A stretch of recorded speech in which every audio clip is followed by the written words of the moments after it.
యోహాను సువార్త 17వ అధ్యాయము 9వ వచనం. 17వ అధ్యాయం 9వ వచనం.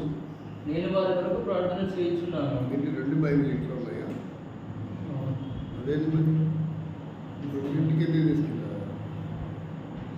తీసుకొచ్చిన బైబిల్ తీసుకో.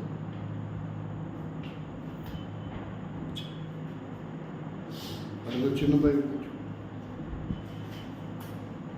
సెల్ ఫోన్లో చూసి చదివేది. పాట అంటే పాట పాడటం కూడా ఒప్పుకోండి. నేను నాకే ఎక్కడ పాటల పుస్తకాలు అక్కడ ఉన్నాయి.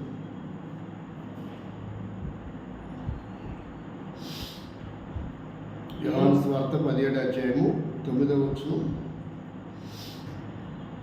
20-21 వచనాలు ధ్యానం చేస్తాను. నేను వారి కొరకు ప్రార్థన చేయుచున్నాను. నేను వారి కొరకు ప్రార్థన చేయుచున్నాను. లోకము కొరకు ప్రార్థన చేయుట లేదు. లోకము కొరకు ప్రార్థన చేయుట లేదు. నీవు నాకు అనుగ్రహించిన వారు నీ వారైనందున వారి కొరకే ప్రార్థన చేయుచున్నాను. వారి కొరకై ప్రార్థన చేయుచున్నాను. 20-21 చూస్తే, మరియు నీవు నన్ను పంపితివని లోకము నమ్మునట్లు తండ్రి నా యందు నీవును నీ యందు నేనును ఉన్నలాగున వారును మన యందు ఏకమై ఉండవలెనని వారి కొరకు మాత్రమే నేను ప్రార్థించుట లేదు. వారు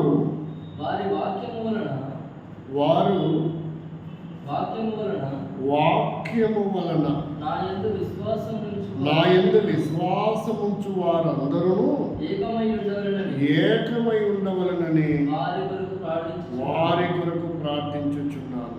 ప్రేమల తండ్రి, ఈ మాటలు మా వెనుకడులు దేవునికరంగా ఆశీర్వాదకరంగా చేయమని ప్రార్థన కోడికలో నీ ఆత్మ సంచారం మాతో ఉంచండి.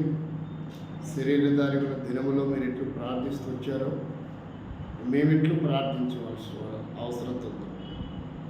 ప్రభా, గ్రహించి అట్టి అనుభవాల్లో ప్రార్థనకు ప్రతిఫలం పొందడానికి సంపూర్ణంగా మమ్మల్ని ఆయత్తపరచాలి. స్తుతిస్తూ అందరూ చెల్లిస్తూ యేసుక్రీస్తు నామంలో ప్రార్థిస్తున్నాం తండ్రి, ఆమేన్. ఇక్కడ మనము ప్రార్థన విషయంలో దాదాపుగా సర్వలోకంలో ఉన్న క్రైస్తవ సాంప్రదాయాన్ని మనం పరిశీలన చేస్తే ఏం ప్రార్థన ఎక్కువ చేయడానికి ఇష్టపడతారు? కొన్ని సంఘాల వారంటే ప్రభువు నేర్పిన ప్రార్థన లేదంటే పరలోక ప్రార్థన చేయడానికి ఎక్కువ మంది ఇష్టపడతారు. దానికి ఒక ప్రత్యేకతను కూడా కేటాయించిన పరిస్థితులు ఉన్నాయి. అంటే వారు చేస్తున్న ప్రార్థన తప్పు అని ఇక్కడ ఈ సందర్భం నేను నొక్కి ఒక్కాలు ఇవ్వట్లేదు, కానీ వారు ఆ ప్రార్థన చేసినా మనకు అభ్యంతరం లేదు, చేయకపోయినా అభ్యంతరం లేదు. చేస్తున్నందువల్ల అభ్యంతరం లేదు, చేయని వారు ఎందుకు చేయట్లేదు అనేది కూడా మనకు అభ్యంతరం కాదు. అంటే ప్రార్థన అనేది ఏదో ఒక టూకీగా టైంపాస్గా ఒక ఆనవాయితీగా చేసేది ప్రార్థన కాదు. ఏదైనా ఒక ప్రార్థన చేస్తున్నామంటే దానికి ఒక పర్పస్ ఉండాలి. దానికి ఏముండాలి? ఒక ఖచ్చితమైనటువంటి ఒక ప్రణాళిక, ఒక పద్ధతి, ఒక విధానం. ఆ ప్రార్థన తర్వాత దానికి పొందే ప్రతిఫలము, దాని వెనుక ఉన్న విజయము, అది చాలా ప్రాముఖ్యమైనది. ఇదేదో టైంపాస్ కోసం చేసేది ప్రార్థన కాదు. కొంతమంది విద్యార్థులు మనం అడిగితే, ఏంట్రా ఇంత డబ్బు ఖర్చు పెట్టి స్కూల్కి వెళ్తున్నావు, కాలేజీకి వెళ్తున్నావు అంటే టైంపాస్ కోసం అండి అనేవాళ్ళు లేకపోతే వాళ్ళకి ఏంటంటే అది టైంపాస్ కోసం. కాబట్టి ఉపాధ్యాయులు కూడా ఖండించే అవకాశాలు కూడా లేవు ఈ రోజుల్లో. ఏంట్రా ఈ పనికి ఇలా వస్తున్నావు, ఈ 10 ఏళ్ళ నుంచి వస్తున్నావు, పని నేర్చుకోవట్లేదు ఏంటి, హ్యాండ్ వర్క్ అంటే ఏదో టైంపాస్ కోసం వస్తున్నానండి, ఖచ్చితంగా ఇది నేర్చుకోవాలా, దీనివల్ల డబ్బు సంపాదించాలా, నా కుటుంబాన్ని, భార్య పిల్లల్ని పోషించుకోవాలన్న పర్పస్తో అయితే నేను రావట్లేదు అంతేనే కదా కొంతమంది వాళ్ళు ఏదో టైం పాస్ కోసం వచ్చేవాళ్ళు. ఎన్నేళ్ళు వెళ్ళినా వారు వర్క్ ఏమి హ్యాండ్ వర్క్, తాపి మేసన్ వర్క్ అయినా నేర్చుకోరు, ప్లంబర్ వర్క్ అయినా నేర్చుకోరు, కార్పెంటర్ వర్క్ అయినా నేర్చుకోరు, తర్వాత పాలిష్ స్టోన్స్ వర్క్ అయినా నేర్చుకోరు, టైల్స్ వర్క్ అయినా నేర్చుకోరు, కరెంట్ వర్క్ అయినా ఎలక్ట్రికల్ వర్క్ అయినా నేర్చుకోరు. కారణం ఏంటంటే వారు ఏదో టైం పాస్ కోసం వస్తున్నారు. లేబర్గా వెళ్ళినప్పుడు ఉండే ఏమంటారు దాన్ని, కూలి ముసిరీనా, లేబర్గా వెళ్తున్నప్పుడు ఉండే కూలి వేరు, మేస్త్రి అయినప్పుడు ఉండే కూలి, మేస్త్రి అంటారు ఇక్కడ, ఆ మేస్త్రి కూలి వేరు. మరి మేస్త్రి ఎందుకు అవ్వడం లేదు అతను అంటే అతనికి ఒక పర్పస్ అంటూ ఏమీ లేదు, ఒక నిర్దిష్టమైనటువంటిది ఏమీ లేదు, ఇన్ ఫ్యూచర్లో ఉన్నతమైన స్థాయికి వెళ్ళాలన్నది ఏమీ లేదు. ఇక హెల్పింగ్ అని అనుకో, బస్తాలు మోసేది కానీ, ఇసుక బస్తాలు మోసేది కానీ, ఇటుకలు మోసేది కానీ, రాళ్ళు మోసేది అనుకో, ఇక్కడ మోస్తూనే ఉంటాడు. ఏం చేస్తుంటాడు అంటే వాడు టెక్నీషియన్గా మారడిక. కొంతమంది వారం రెగ్యులర్గా పని ఉంటే వారం రెగ్యులర్గా రారు, 6 రోజులు, వారికి 1 రోజు 2 రోజులు, లేదా ఉదయం వచ్చి మధ్యాహ్నం చెప్పి ఏంట్రా ఇలా చేస్తాడంటే అదే టైం పాస్ కోసం వస్తాడు. ఏంటిది అది? ఒకవేళ హరి గురించి మనం మాట్లాడామనుకో, వాడికి 2 అవకాశాలు ఉన్నాయి. హరి గురించి మాట్లాడితే ఒకటేమో టైం పాస్, రెండోది ఏదో ఒకటి పాకెట్ మనకి యూజ్ అవుతుంది, అంతే కదా. ఒకటేమో టైం పాస్, రెండోదేమో ఈ వర్క్కి ఖచ్చితంగా వారం నియమ నిబంధనలతో రావాలన్న రూల్స్ అయితే లేదా అతని పర్పస్ వేరే ఉంది, అతని ఆలోచన వేరేది, అర్థమవుతుంది కదా. అలాగే ప్రార్థన కూడా ఒక నిర్దిష్టమైనటువంటి విధానం, ఒక గురి మనకు ఉండాలి, ఒక గురి. యేసుక్రీస్తు చేసిన ప్రార్థనలో ఆ గురి అంటే మనకు అర్థమవుతుంది. ఊరికి కామన్గా ప్రార్థన అని ధ్యానం చేస్తారు కానీ ఒక నిర్దిష్టమైన గురి ఉందంట. ఏమేమి ప్రార్థన చేశాడు, మనం ఏం ప్రార్థన చేస్తున్నాం అనేది ఈరోజు మనం కొద్ది నిమిషాలు ధ్యానం చేస్తాం. చూడండి, మొదటిది ఏం చెప్తున్నాడు 17వ అధ్యాయం యోహాను సువార్తలో. మొదటిది ఏం చెప్తున్నాడంటే 9వ వచనంలో, నేను వారి కొరకు ప్రార్థన చేయుచున్నాను అంటే ఒక పర్పస్, ఒక టీం కొరకు, ఒక సమూహం కొరకు, ఒక సమాజం కొరకు అనేది మనకి ఇక్కడ అర్థము అవుతుంది. ఒట్టిగా ప్రార్థన చేయట్లా, లేక తన కొరకు కూడా ఇక్కడ ప్రార్థన చేసుకోవట్లా. యోహాను సువార్త ఈ 17వ అధ్యాయం అనేది యేసుక్రీస్తు ప్రార్థనా జీవితాన్ని మనకు కళ్ళగట్టినట్టుగా చూపించేది. ఒక జటిలమైనటువంటి సమస్య కొరకై ఆయన ఇక్కడ ప్రార్థిస్తున్నట్టుగా మనకు అర్థమవుతుంది.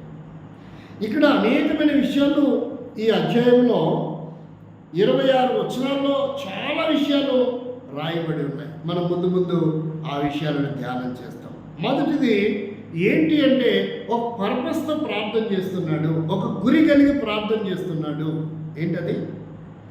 బైబిల్లో ఎవరు ప్రార్థన చేసినప్పటికీ ఊరికి వాళ్ళు కామన్గా ప్రార్థన చేయలేదు, ఆనవాయితీగా ప్రార్థన చేయలేదు. ఒక ప్రత్యేకమైన గురి కలిగి వారు ప్రార్థించినట్టుగా ఉంది.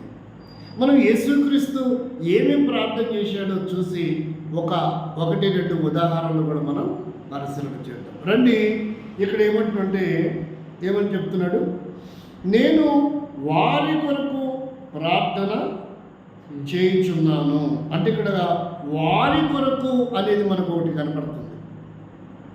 తన కొరకు చేస్తున్నట్టుగా ఇక్కడ కనపడడం లేదు, తన వ్యక్తిగతంగా చేస్తున్నట్టు కనపడడం లేదు, లేక తన తోడబుట్ట వారి కొరకు చేస్తున్నట్టుగా కనపడడం లేదు, లేక తన తల్లిదండ్రుల కొరకు ప్రార్థిస్తున్నట్టుగా కనపడడం లేదు, లేక తన యూద గోత్రంలో పుట్టాడు, తన గోత్రం వారి కొరకు ప్రార్థిస్తున్నట్టు కూడా కనపడడం లేదు. అసలు వారెవరు అనేది ఇక్కడ పెద్ద మిస్టరీగా ఉంది మనకు. ఇది ట్విస్ట్ అన్నట్టు అనుకోవచ్చు. దీన్ని ఏమనుకోవాలా? అసలు వారెవరు? ఇది కనుక మన జీవితంలో పసలు కూడా తీసుకుంటే నేను ఎవరి కోసం ప్రార్థన చేస్తాను, ఏసు ఇక్కడ ఎవరి కోసం చేశాడు, నేను ఎవరి కోసం చేస్తాను, అసలు ఏమని ప్రార్థన చేస్తున్నాను, నా ప్రార్థనకు అసలు ఒక గమ్యం ఉందా, ఒక గురి ఉందా, ఒక ప్రణాళిక ఉందా, ఒక పద్ధతి ఉందా? అసలు ఇంతకాలం నేనేం ప్రార్థన చేశాను, ఏమని ప్రార్థన చేశాను? బైబిల్ పట్టుకొని పోతుంటే వాళ్ళు ఏమని పిలుస్తారు? ప్రార్థన పోయే వాళ్ళు అంటారు. ఏమంటారు? ప్రార్థన పోయే వాళ్ళు అంటారు. ఒకవేళ ఎక్కడైనా సువార్త చేయడానికి పోతే ఏమంటారు? ఏయ్ ఆపరా, ఇక్కడ మీ వాళ్ళు ఇక్కడ లేరు కానీ అట్టున్నారు. వాళ్ళు ఎవరు? వాళ్ళు కూడా ప్రార్థన పోతుంది. క్రైస్తవులని పదం వాడరు, చాలా తక్కువ. ఇక్కడ క్రైస్తవులు లేరుపో అనరు. మరి తెలంగాణలో ఏమంటారో నాకు తెలియదు. ఆంధ్రలో అయితే ఇక్కడ ప్రార్థన పోయితే ఎవరు లేరు, ఇక్కడ ప్రార్థన పోయే ఇల్లు ఎవరివి లేవు అంటారు. మరి ఇక్కడ ఏమంటారు నాకు తెలియదు. అసలు పేరే ఏంటి? ప్రార్థన. దాంతోనే స్టార్ట్ అయింది. ప్రార్థన వాళ్ళు, ప్రార్థన పోయేవాళ్ళు. కానీ వీళ్ళకి టైటిల్ అయితే బాగానే ఉంది, కానీ విశ్వాసులను పిలువబడే వాళ్ళకి తక్కువ. తెలంగాణలో కొన్ని ఎంబీ చర్చిలు ఎక్కువనే కాబట్టి ఎంబీ చర్చిలకు ఎవరుంటారు? విశ్వాసులు కాదు, సభ్యులు అంటారు కొంతమంది. కొన్ని సంఘాల్లో ఏమంటారు? ప్రార్థన పోయేవాళ్ళని మా సంఘ సభ్యులు. సభ్యత్వం కూడా ఉంటుంది వాళ్ళకు, నెలకి ఇంతని చెల్లించాల్సిన సభ్యత్వం కూడా ఉంటుంది. కాబట్టి ఇక్కడ ఏంటి అంటున్నాడంటే, నేను వారి కొరకు ప్రార్థన చేస్తున్నా. అసలు వారి కొరకు ప్రార్థన ఎందుకు అంటే, ఏదైనా ఒక స్థితి ఉన్నప్పుడు, ఒక సమస్య ఉన్నప్పుడు మాత్రమే ఏం చేస్తారు? ప్రార్థన చేస్తారు. లేదా ఒక అవసరత ఉన్నప్పుడు మాత్రమే ప్రార్థన చేస్తారు. లేదా ఒక సమస్య ఉన్నప్పుడు దానిని పరిష్కరించుకోవడానికి ప్రార్థన చేస్తారు. మరి ఇప్పుడు ఏ సమస్య వచ్చింది, ఏం ప్రార్థన చేస్తున్నారు? అసలు ఎందుకు ప్రార్థన చేయాలి? దేవుని వాక్యం చూస్తే దాని కంటిన్యూషన్లో మరొక మాట రాశాడు. ఏంటంట? లోకము కొరకు ప్రార్థన చేయట ఒకటి ఇక్కడ డిక్లరేషన్ ఇచ్చాడు. ఏం చేశాడు? లోకము కొరకు ప్రార్థన చేయడము లేదు. లోకం అంటే ఏంటిది? ఇప్పుడు ప్రార్థన చేస్తున్నానంటే బాగుండేది. ఇక్కడ రెండు రకాల జాబితా కనపడుతుంది. ఒకటి ఏంటంటే వారి కొరకు ప్రార్థన చేస్తున్నా, కానీ లోకం కొరకు ప్రార్థన చేయడము లేదు. వారంటే ఎవరు, లోకం అంటే ఎవరు? ఇక రెండు విషయాలు మనకు కనబడుతున్నాయి. నీ ప్రార్థన నా ప్రార్థనలో అసలు ఇలా రెండు విషయాలు ఏమైనా ఉన్నాయా అంటే, ప్రార్థన ఈ విషయాల కొరకు చేయాలి, ఈ విషయాల కొరకు చేయకూడదు అని ఎప్పుడైనా మన జీవితంలో లిస్ట్ ఉందా? చాలా కష్టంగా ఉంది కదా. ఇలా ఎప్పుడైనా మనం ఆలోచించామా మన ప్రార్థన జీవితంలో? దీని కొరకే చేయాలి, దీని కొరకు చేయకూడదు ఎప్పుడైనా ఉందా లిస్టు? అలాంటి థాట్ ఎప్పుడైనా వచ్చిందా? ఏదో అవసరం ఉంటే ప్రార్థన చేస్తాం, కానీ ఇక్కడ అట్ట కాదు. యేసుక్రీస్తు ప్రార్థన జీవితంలో చాలా అద్భుతమైనటువంటి అంశాలతో కూడిన విషయాలు రాయబడి ఉన్నాయి, చాలా మర్మంతో కూడిన విషయాలు రాయబడి ఉన్నాయి. కాబట్టి నీ ప్రార్థన జీవితం, నా ప్రార్థన జీవితంలో మన ప్రార్థన కూడా యేసుక్రీస్తు చేసిన విధానంలో ఉండాలి. ఎలా ఉండాలి? యేసుక్రీస్తు చేసిన విధానంలో ఉండాలి. ఇప్పుడు వారంటే ఎవరు? లోకం అంటే ఎవరు? లోకం అంటే ఏంటో ముందు మనం చూద్దాం. చూడండి, లోకం అంటే ఏంటో. లోకము కొరకు చేయడం లేదంట. లోకము కొరకు చేయడం లేదు. 1 యోహాను పత్రిక 2:17 లోకము అంటే ఏంటి? మనం దేని కొరకు ప్రార్థన చేస్తున్నాం? లోకము కొరకు అంటే అర్థం ఏంటి?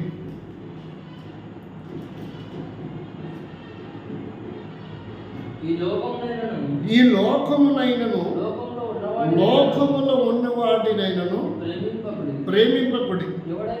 ఎవడైనను లోకమును ప్రేమించిన ఎడల, పై వచనం చదువు. చిన్నపిల్లలారా, మీరు తండ్రిని ఎరిగి ఉన్నారు కనుక 17 వచనం అది. లోకములో ఉన్నదంతయు లోకమును దాని ఆశలు గతించుకోవచ్చు. 15 చదివే. ఈ లోకమునైనను కాదు, కన్విన్స్ చేయబోకండి. నేను ఏం చెప్తున్నా ముందు గమనించండి. లోకములో లోకములో ఉన్నదంతయు అనగా అనగా శరీరాశయు నేత్రాశయు అంటే లోకము కొరకు ప్రార్థన చేయట్లేదంటే ఏముందని అర్థం ఇక్కడ? లోకం అంటే ఏమని అర్థమిస్తుంది? అసలు లోకము కొరకు ఎందుకు ప్రార్థన చేయట్లేదు? లోకము అంటే మానవాళి కొరకు అని కాదు ఇక్కడ. ఒకవేళ ఇది కనుక మత ఛాందస్సు వాదులు కనుక చదివితే యేసుక్రీస్తు ఈ లోకం కొరకు సిలువైపడ్డానికి వచ్చానన్నారు కదండి. ఏమంటున్నారు మీరు? ఏమని బోధ చేశారు? ఏమని బోధ చేశారు? యేసుక్రీస్తు ప్రభు ఈ లోకం కొరకు చనిపోవడానికి వచ్చారని బోధ చేస్తున్నారు కదా. మరి ఇక్కడ చూస్తే లోకం కొరకు ప్రార్థనే చేయట్లేదు అంటున్నాడు. మరి లోకం కొరకు చనిపోయారని మీరు ఎలా చెప్తారు? కాబట్టి యేసుక్రీస్తు బోధన విధానాలు యేసుక్రీస్తు చెప్పేవాడు కానీ చేసేవాడు కాదు. క్రైస్తవులు కూడా చెప్పేవాళ్ళే కానీ చేసేవాళ్ళు కాదు అనేటువంటిది మత ఛాందస్సువాదులు తీసుకోవడానికి అవకాశాలు ఉన్నాయా లేవా? అంటే వాళ్ళకి అలా అర్థమవుతుంది.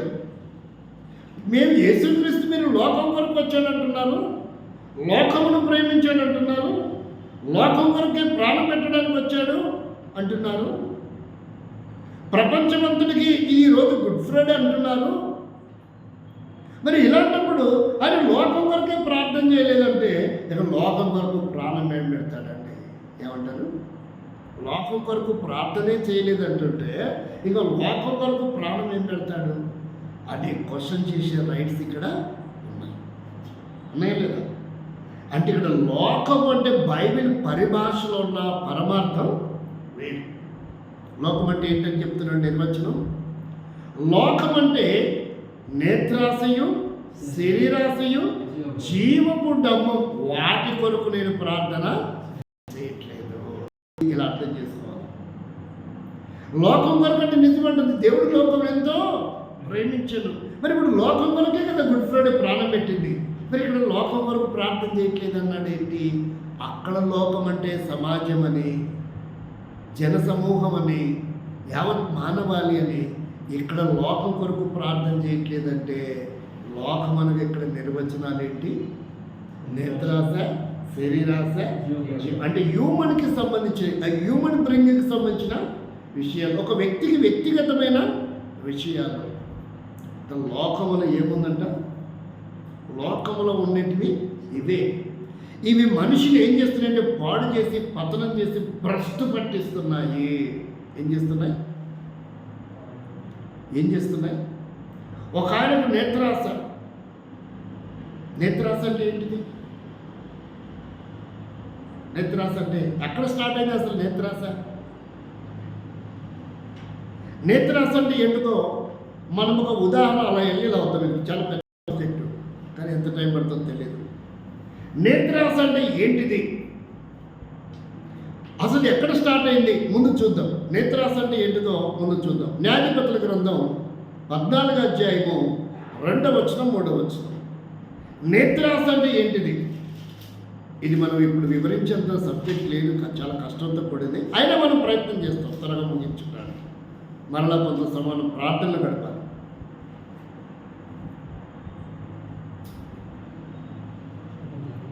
14వ అధ్యాయం 3వ వచనం న్యాయాధిపతుల గ్రంథం. నేను చెప్తున్నప్పుడు బాగా వినండి, మళ్ళీ మీరు మాట్లాడలేదు. మనసు జీవనశైలిలో కేంద్రీకృతం చేయండి, అప్పుడు మీకు అర్థమవుతుంది. వారు నీ ప్రజల కుమార్తెలలోనే గాని నా జనులలోనే గాని స్త్రీ లేదనుకొని సున్నతి పొందని ఫిలిస్తీన్లలో నుండి కన్యను తెచ్చుకొనుటకు వెళ్ళుచున్నావా అంటే ఒక కన్యక మీద ఈయనకు మనసు పడిందంట. ఒక లైఫ్ పార్ట్నర్ని చేసుకోవాలనుకుంటున్నాడు. చేసుకోవాలి అనుకున్నాడంటే అర్థం ఏంటి? ముందు ఏం జరగాల? దాన్ని ఎవరు పిలుస్తారు? వివాహానికి ముందు పెళ్లి చూపులు అంటారు కదా. అంటే ఒక నిర్ణయం తీసుకోవాలంటే ముందు ఏం జరగాల? చూడాలి. దాన్ని ఏమంటారంటే ఇష్టపడ్డాడంట. ఆమె నాకు ఇష్టమైంది. 3వ వచనం చదవండి, ఏమంటున్నాడు? అందుకు సంసోను నాకు ఇష్టమైంది, నాకు నచ్చింది. ఏమంటున్నాడు? నాకు ఇష్టమైంది. పెళ్లి సంబంధాలలో మాట్లాడేటప్పుడు పెళ్లి కుమార్తె పెళ్లి పిల్లగా అడుగుతారా లేదా? ఇష్టాలు నచ్చాడా నచ్చలేదా, ఇష్టమా లేదా అంటే ఎప్పుడు ఏమి మాట్లాడతారు? చూసిన తర్వాత. అదే రాజులైతే రాణిని, యువరాణిని, ప్రిన్స్ని చూడాల్సిన అవసరం లేదు. కత్తికే వారు కట్టేసి ఇక పెళ్ళి అయిపోయిందని ప్రకటన చేసుకుంటారు. ఇస్లామీ సహోదరులు అయితే పెళ్లి కుమార్తెను చూడటం,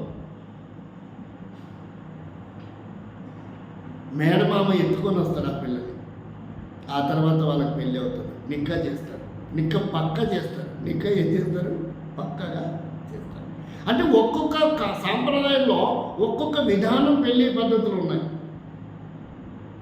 ఒక్కొక్క విధానంలో ఒక్కొక్క పద్ధతి ఉంది. ఇప్పుడు మనం పెళ్లి సంబంధాలకు వెళ్తే మన సబ్జెక్టు సరిపోదు, అవదు. కాబట్టి అన్నీ కట్ చేసుకుంటుందాం. డైరెక్ట్ సబ్జెక్ట్ ఏంటంటే చూశాడు కనుక ఇప్పుడు ఏమంటాడు? నాకు నచ్చింది అంటున్నాడు. దీన్ని ఏమంటారు? నేత్రాస. దీన్ని ఏమంటారు? ఇది నేత్రానందమే తప్ప కొంతమంది సునకానందం అంటారు.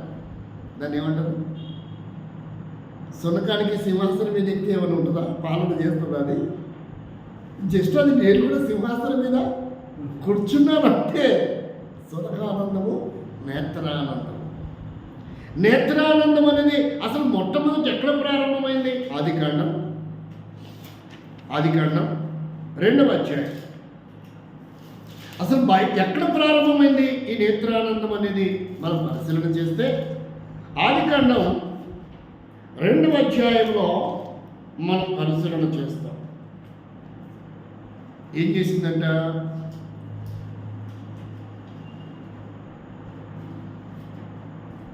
ఏం చేసింది?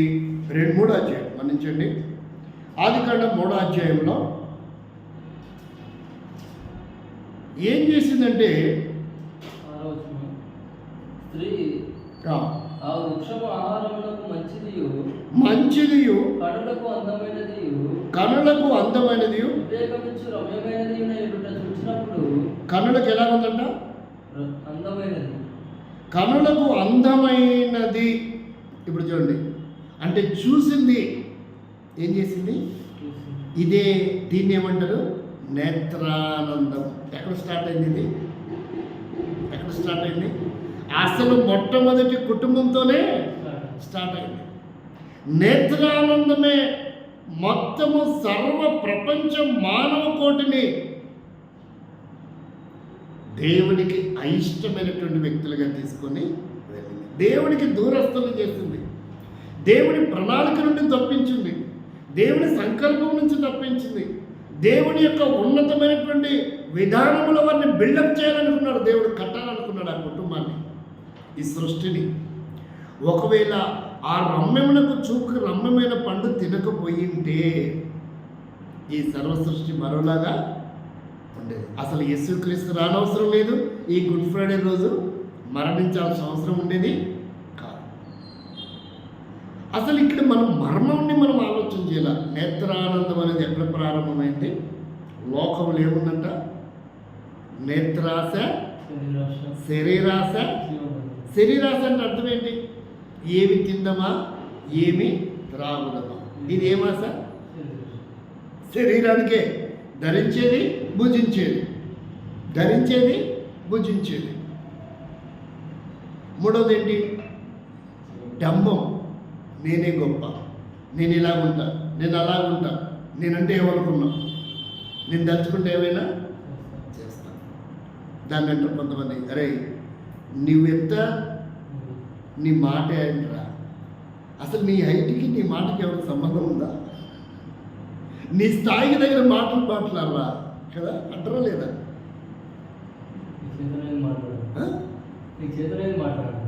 కాబట్టి నువ్వు చేయగలిగినది మాట్లాడు. అది డంబంగా మాట్లాడే మాట. దాన్ని ఏమంటారు?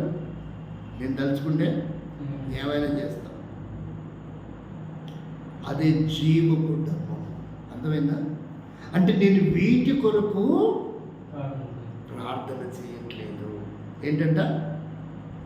నేను చూసేదాని కొరకు ప్రార్థన చేయట్లేదు, నేను భుజించి ధరించేదాని కొరకు ప్రార్థన చేయట్లేదు, డంబముగా మాట్లాడేదాని కొరకు. మరి మనం దేని కొరకు ప్రార్థన చేస్తాం? మనమైతే ఈ మూడు కొరకే చేస్తాం. వాడి లాంటి బైక్ కావాలా, వాడి లాంటి ఇల్లు కావాలా, వాడి లాంటి భార్య లాంటి భార్య కావాలా, చేయమా మనం. తప్పేం కాదు, అది అవసరమే. అంటే యేసుక్రీస్తు ప్రార్థన విధానానికి మన ప్రార్థనని కంపేర్ చేస్తే చాలా డిఫరెన్స్గా ఉంది. చాలా డిఫరెన్స్గా. యేసుక్రీస్తు ప్రార్థన విధానానికి మన ప్రార్థన విధానానికి కొలత పెట్టుకున్నప్పుడు చాలా డిఫరెన్స్గా ఉంది. కాబట్టి మనం ఏం చేస్తామంటే నేత్రము ఆశించిన దాని కొరకు ప్రార్థిస్తాం, శరీరము ఆశించిన దాని కొరకు ప్రార్థన చేస్తాం, జీవము డబ్బుల కొరకు కూడా ప్రార్థన చేస్తాం. కానీ ప్రభు ఏం చెప్తున్నాడు? యోహాను సువార్త 17వ అధ్యాయంలో నేను లోకము కొరకు ప్రార్థన చేయడం లేదు. మరి మనం దేని కొరకు చేస్తున్నాం? లోక సంబంధమైన దాని కొరకు కాదు. మనం చేయవలసింది ప్రార్థన లోక సంబంధమైనటువంటి దానికంటే కూడా ఆత్మ సంబంధమైన వాటి కొరకు ఎక్కువ ప్రార్థన చేయాలి. అంటే లోక సంబంధమైన దాన్ని చేయకూడదని కాదు ఇక్కడ కాన్సెప్ట్. మనం హ్యూమన్స్, మన మనుషులం. కానీ మనుషులకి లోకంలో భూమి మీద ఉన్నప్పుడు కొన్ని అవసరతలు ఉంటాయి. అలాగనుకుంటే మనకు చొక్క వద్దు, భోజనం వద్దు, ఇల్లొద్దు, వాహనం వద్దు, మొబైల్ వద్దు, భార్య వద్దు, కొడుకు వద్దు, కూతురు వద్దు, పిల్లలొద్దు, చదువు వద్దు, ఉద్యోగం వద్దు అనుకున్నామా? అది కాదు ఇక్కడ విషయం. ఇవి అవసరమే. ఏంటంట? ఫిలిప్పీ 4:19 చెప్తాడు, క్రీస్తు మహిమలో మీ అవసరం తీరుస్తాం. ఇవన్నీ మన అవసరాలు. మరి మన అవసరాల కొరకే కాక మనం దేవుని అవసరాలు కూడా చూడాలి. ఇవి ఆత్మ సంబంధమైనవి. ఇవేంటివి? మన అవసరాలు ఏంటివి? భౌతిక సంబంధమైనవి. మరి దేవుని అవసరాలు ఏంటివి? ఆత్మ సంబంధమైనవి. అలాగనే శరీరంతో మనకు ఆత్మ సంబంధమైన అవసరాలు లేవా? ఉన్నాయి. ఏమేమి ఆత్మ సంబంధమైనవి? ఆత్మ సంబంధమైనవి ఏంటివి? 4వ అధ్యాయం ఎఫెసీ పత్రిక 15వ వచనం చెప్పాడు. ఇక్కడ ఆత్మ సంబంధమైన చెప్పాడు. ఇప్పటి వరకు మన శరీర సంబంధమైన దాని కొరకు ప్రార్థన గురించి మాట్లాడాం. ఇప్పుడు ఆత్మ సంబంధమైనది ఏదో చూడు. ఆత్మ సంబంధమైనవి ఏంటివి? ఒకటి ప్రేమ కలిగి, రెండవది సత్యము చెప్పుచు, మూడవది క్రీస్తు వలె ఉండటానికి, నాలుగవది మనం అన్ని విషయాల్లో. ఇవి ఆత్మ సంబంధమైనవి. ఏంటివి ఇవి? ఒకటి క్రీస్తు ప్రేమను పంచాలి, రెండోది సత్యము అంటే వాక్యానుసారంగా. సత్యం ఏంటిది? యోహాను 17:17 నీ వాక్యమే సత్యం. కాబట్టి సత్యం అంటే అబద్ధం కాదని కాదు, అబద్ధం చెప్పకూడదని కాదు. వాక్యమైన సత్యం, వాక్యానుసారమైన జీవితం, క్రీస్తు ప్రేమను పంచడం, ఆ ప్రేమ భార్యకి, ఆ ప్రేమను తల్లిదండ్రికి, ఆ ప్రేమను మన పుట్టిన పిల్లలకి, తోడబుట్టిన వారికి, సహవిశ్వాసులకు కూడా మనం పంచాలి. అంటే క్రీస్తు ప్రేమ వేరు, ఒక ప్రేమికురాన్ని చూపే పట్ల ప్రేమ వేరు. క్రీస్తు ప్రేమ అనేది సమానంగా ఉంటుంది, సమతుల్యంగా ఉంటుంది. దానికి కొలతలు, పరిమితులు ఉండవు. దాన్ని అగాపే ప్రేమ అని పిలుస్తారు. కాబట్టి ఇక్కడికి వచ్చే వరకే ఈ ప్రేమ వేరు, భౌతిక సంబంధమైనది, ఆత్మ సంబంధమైన ప్రేమ వేరు. మనం భౌతిక సంబంధమైన ప్రేమ అంటే ఇంతకుముందు నేను పోయిన సంవత్సరం ఎవరు ప్రేమించలేదండి, నేను ప్రేమించాను కాబట్టి అందుకే ఇప్పుడు ఒక అమ్మాయి ఎంటపడి తిరుగుతున్నానని కాదు అని అర్థం. అసలు ప్రేమ అంటే నాకు తెలియదండి, అందుకే ఇప్పుడు ప్రేమను ప్రారంభించాలని కాదు ఇక్కడ. ఆ ప్రేమ వేరు, ఈ ప్రేమ ఇది సంబంధమైనది. భౌతిక సంబంధమైన ప్రేమను కూడా మనం ఇంట్లో పంచాలా, సమాజంలో పంచాలా, సంఘంలో కూడా పంచాలా. ప్రేమతో మనం ఏదైనా చేయొచ్చు, ప్రేమతో మనం ఏదైనా ఇవ్వచ్చు. ప్రేమతో ఎవరికైనా మనం సహకరించవచ్చు, అది వేరు. ఇక్కడ ఏంటంటే మనం ప్రేమ కలిగి ఉండటంలో, రెండవది సత్యము విషయంలో, మూడవది ఏంటి? క్రీస్తు వలె ఉండుటకు అన్నీ. ఇక దాన్ని ఏమంటారంటే ఏమంటారయ్యా, ఈ మొదలగునవి అంటారు కదా, ఎగెస్ట్రానా ఎస్ట్రానా ఏమంటారయ్యా? మొదలగునవి అనేది తెలుగు పదం, నాకు తెలిసింది వాడుక పదం. ఇంగ్లీష్లో ఏమంటారు? ఈటీసీ అనే పెడతారా? ఇవన్నీ ఏమని రాస్తారు? ఈ ఎగెస్ట్రా కొట్టి చూడవయ్యా. మొదలగినవని తెలుగులో చేసి ఇంగ్లీష్లో ఏమంటారు? ఆ పదాన్ని కరెక్ట్ చెప్పు. నాకంటే రాదు కాబట్టి నేను దాన్ని చెప్పలేకపోతున్నా. మొదలగునవనే తెలుగు పదం. అంటే కొన్ని ఐటమ్స్ రాసి వరుసగా మొదలగునవి లభించును అని రాస్తారు కదా షాప్లో. మొదలగునవి తెలుగు పదానికి ఇంగ్లీష్లో ఏమంటారు? ట్రాన్స్లేటర్లో ఎగెస్ట్రా అంటారా, ఎక్స్ట్రా అంటారా? ఎక్స్ట్రా అంటే వేరేదని అర్థం. అసలు ఏమని పిలుస్తారు దాన్ని కరెక్ట్గా? కాబట్టి ఇక్కడ మనం గ్రహించుకున్న విషయాలు, చాలా విషయాలు ఉన్నాయి.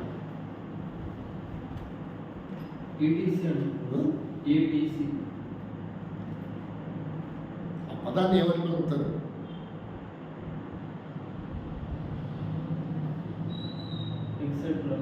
అది అది నాకు అది చెప్పడానికి రావట్లేదు. ఎస్ట్రెట్రా కదా, మొదలగునవి. కాబట్టి ఇక్కడ ఏమంటే అన్ని విషయాల్లో రాస్తాడు. ఇక్కడ బైబిల్లో మనకు అర్థమైనట్టు ఏమని చెప్పాడు? అన్ని విషయాలంటే మొదలగిన విషయాలలో మనం ఏం కావాలంట? ఎదగాలి. ఇవి ఆత్మ సంబంధమైన విషయాలు. ఏంటిది? అది మనకు భౌతిక సంబంధమైన విషయాల్లో ఎదగాలి. అలాగని భౌతిక సంబంధమైన విషయాల్లో ఏమని చెప్పాడు? ఎదిగే విషయాల్లో లూకాసు వార్త 1వ అధ్యాయం చివరి వచనం చదవండి. భౌతిక సంబంధమైన విషయాల్లో కూడా మనం ఎదగాలంట. ఏమని చెప్పాడు చూడు. యేసు శిశువు ఎదిగి బలము పొంది ఇశ్రాయేలుకు ప్రత్యక్షమగు దినము వరకు అరణ్యములో ఉండను. ఆ దినములలో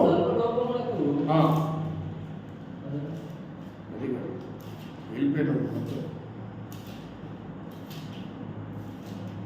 అది ఎంత వచ్చిన 80 వచ్చిందా?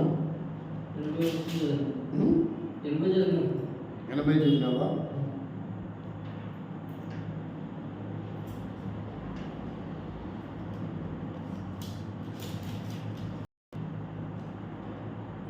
రెండో అధ్యాయం 52 వచ్చిన మన్నించండి. మొదటి చివరి వచ్చిన కాదు కదా, రెండో అధ్యాయం చివరి వచ్చిన. యేసు జ్ఞానమందును వయసు ఎందును దేవుని దయందును. అంటే ఇక్కడ ఇది ఫిజికల్, దీని ఏమంటారు? భౌతిక సంబంధమైన విషయాలు కూడా మనం ఎదగాలి. అలాగే మనం ఆత్మ సంబంధమైన విషయాలు కూడా ఎదగాలి. అంటే ఇది బైబిల్ ఒక్క ఆత్మ సంబంధమైన విషయం గురించి మాత్రమే మాట్లాడదు, సందర్భ సహితంగా కూడా మాట్లాడుతుంది. కాబట్టి మనం భౌతికంగా కూడా ఎదిగి వర్తిల్లాలి. అలాగే ఆత్మ సంబంధమైన విషయాలు కూడా, భౌతిక సంబంధమైన విషయాలు ఉన్నాయి, ఆత్మ సంబంధమైన విషయాలు కూడా ఉన్నాయి. ఇప్పుడు భౌతిక సంబంధమైన విషయాలంటే ఏంటిది? ఆయన ప్రార్థన జీవితంలో ఆ లోకం కొరకు ప్రార్థించట్లేదంటే తాత్కాలికమైన వాటి కొరకు అని అర్థం. అక్కడేంటిది? నేత్రాస, శరీరాస, జీవపు డమ్మం కొరకు నేను ప్రార్థన చేయను. మరి దేని కొరకు చేయాలా? ఆత్మ సంబంధమైన వాటి కొరకు చేయాలి. ఇప్పుడు చూడండి, మన భాగంలో కొంచెం ముందుకెళ్ళాం. ఎక్కడికి వచ్చేవరకే రండి. యోహాను సువార్త 17వ అధ్యాయము 20-21 వచనాల్లో కొన్ని విషయాలు మరలా కనబడుతున్నాయి మనకి. ఒకసారి చదవండి. మరియు నీవు నన్ను పంపితువని లోకము నమ్మాలి. ఇక్కడ లోకం అంటే ఎవరు? ఇక్కడ లోకం అంటే ఏంటిది చూసారా? పదాలు కనబడుతున్నాయి కానీ అక్కడ భావాలు వేరే ఉన్నాయి. లోకం కొరకు ప్రార్థన చేయట్లేదు అన్నాడు ఇక్కడికి వచ్చేవరకు 9వ వచనంలో. 26వ వచనం వచ్చేవరకే లోకము నమ్మునట్లు అన్నాడు. లోకం అంటే ఏంటి? ఇక్కడ నేత్రాస శరీరాస జీవకుడమ్ము అని కాదు. ఇక్కడ లోకం అంటే మనుషులు. ఇక్కడ లోకం అంటే ఏంటిది? మనుషులు నమ్మునట్లు. తండ్రి మనుషులు నమ్మునట్లు నీవు నన్ను పంపావని మనుషులు నమ్మునట్లు తండ్రి నాయందు నీవును నీయందు నేనును ఉన్నలాగున వారును మన యందు ఏకం కావాలి. అంటే ఇప్పుడు అర్థం ఏంటంటే ఆత్మ సంబంధమైన జీవితానికి ఇంకా మారు మనసు రక్షణ లేకుండా అని అర్థం. వారును మన యందు ఏకం కావాలంటే అర్థం ఏంటి? ఫర్ ఎగ్జాంపుల్ చిట్టెమ్మ ఉంది. చిట్టెమ్మలో ముద్దుల మావయ్య ఉన్నాడు. ఇప్పుడు చిట్టెమ్మ కొడుకు ఏమని ప్రార్థన చేయాలా? అర్థమైంది చెప్పేది. నేను మారు మనసు పొందాను ప్రభా, బాప్తిజం పొందాను, నా జీవితం ఇలా ఉంది, నేను ఎప్పుడు శరీరం విడిచిపెట్టాను, నీ రాజ్యంలో నేను ఉండబోతున్నా. బట్ అదే స్థానంలో మా అన్నయ్య, నా తల్లి, మా అమ్మ, కుటుంబం అంతా మేము మారు మనసు పొంది బాప్తిజం తీసుకొని నీ కొరకు జీవించి నీతో యుగ నిత్య రాజ్యంలో ఉండాలా. అది వారును నా వారు కావాలి, వారును నీ వారు కావాలి. దాని కొరకు కూడా ప్రార్థన చేయాలి. అర్థమైందా? ఇది భౌతిక సంబంధమైంది కాదు. మన అమ్మ నాన్ననే, మన అన్నయ్యనే, మన భార్యనే, మన పిల్లలే, మన తోడబుట్టిన వారే, మన బంధువులే. కానీ వారి కొరకు, వారి భౌతిక సంబంధమైన అవసరం కొరకే కాక ఆత్మ సంబంధమైన అవసరంతో కొరకు మనం ఏం చేయాలంట? వారును ఏకం కావాలి. వారు కూడా ఏం కావాలి? వాళ్ళు కూడా నాలాగా ఉండాలా, నా వలే ఉండాలా, నాతో ఉండాలా, నాతో ఉండాలి. ఒక ఉదాహరణ ఏంటంటే గుంటూరు జిల్లాలో ఒక సహోదరుడు ఉన్నాడు, చౌదరి సాయిన. ఆయన మండలిస్ట్ యాక్చువల్గా. దేవుని నమ్ముకున్నాడు. చివరి క్షణాల్లో పాస్టర్ అయ్యాడు. ఇప్పుడు ఏమయ్యాడు? వేరే సహవాసం వాళ్ళది పాస్టర్ అయ్యాడు. వాళ్ళ అమ్మ భక్తి వాళ్ళ నాన్నకు వచ్చింది. ఆ తర్వాత యుక్త వయసు వచ్చాక ఆ పిల్ల అన్నంట, నాన్న అమ్మ చనిపోతే ఆడిపోతుంది, అమ్మ చనిపోతే ఆడిపోతుంది అంటే పరలోకం పోతుంది. మరి నువ్వు చనిపోతే పరలోకం పోతావు, మరి నేను చనిపోతే? ఏమని అడిగిందంటే ఆ పాప, ఒకటే కూతురు వాళ్ళకి. ఏమని అడిగింది? నేను చనిపోతే ఆడిపోతాను. కాబట్టి వాళ్ళ దినాల బాప్తిస్మాలు అన్నారు కదా, నేను కూడా వేసుకోవడం నేను అనుకుంటా, నాకు కూడా బాప్తిస్మం. ఏమంటుందంట? ఎందుకని ఇప్పుడే ఎందుకు నీకంటే? అందరూ అన్నారంట రేపు పొద్దున వివాహ సంబంధాలు రాకపోతే చౌదరీస్ మనం అసలే. మరి చౌదరీస్లో మంచి మంచి సంబంధాలు ఉన్నాయి, మరి బాప్తిజం తీసుకుంటే మంచి సంబంధం రాదేమో. దానికి బాప్తిజం అంతా ఏమొద్దన్నారంట ఆ బంధువులు అమ్మాయి. వీళ్ళకి కొంచెం ఆశ్చర్యం అనిపించింది. నిజమే కదా, మా కష్టాలు మా కూతురికి ఎందుకులే, ఉన్నతమైన స్థాయిలో ఉంటే మంచి సంబంధం ఇచ్చుకుని ఎవరైనా అనుకుంటారు కదా తండ్రి, అది కామన్ అనుకున్నాడంట. కానీ ఇక్కడ విషయం ఏంటంటే ఆ పిల్లవాడిని అతీతంగా మాట్లాడింది, చాలా లోతైన భావంతో. పెళ్ళి అయినా అవ్వకపోయినా, ఏంటది, పెళ్ళి అయినా అవ్వకపోయినా నేను చనిపోతే నరకానికి వెళ్ళడానికి వీలు లేదు, నేను బాప్తిజం తీసుకుంటాను. ఆ కాన్ఫిడెన్స్ చాలా ఆశ్చర్యంగా ఉందా లేదా? అలాగైతే ఆ పిల్ల చదువైపోయింది, యుక్త వయసు వచ్చింది, ఎన్నో సంబంధాలు ప్రయత్నం చేశారంట. అందరూ అనుకున్నట్ట వాడు ఆ పిల్ల నాశనం చేశాడు. వాడికి తెలియపోయినా తల్లికన్నా తెలియదా? అసలే చౌదరీస్ మనం ఏంటిది, ఏ సంబంధం వస్తుంది, ఎవరు ఇష్టపడతారు? రకరకాలుగా అనుకున్నట్ట. కానీ ఆ పిల్లకి వచ్చిన సంబంధం ఏంటి తెలుసా? ఏమంటారు? పైలెటర్ వచ్చాడు. అసలు ఆ కుటుంబము వీళ్ళకి ఏ సంబంధం లేదు, వాళ్ళు బోల్డంత ఆస్తి కలిగిన వాళ్ళంట. వాళ్ళు ఏమంటే మాకు చర్చికి వెళ్ళే అబ్బాయే కావాలి. ఆ అబ్బాయి ఏమన్నాడు? మాకు చర్చికి వెళ్ళే అబ్బాయే కావాలి. అసలు నేను ఎత్తకలా, దీనికి ఏం పెళ్ళి అవుతుంది, దీనికి ఏం పెళ్ళి అవుతుంది అన్నారంట అందరు బంధువులు అందరు.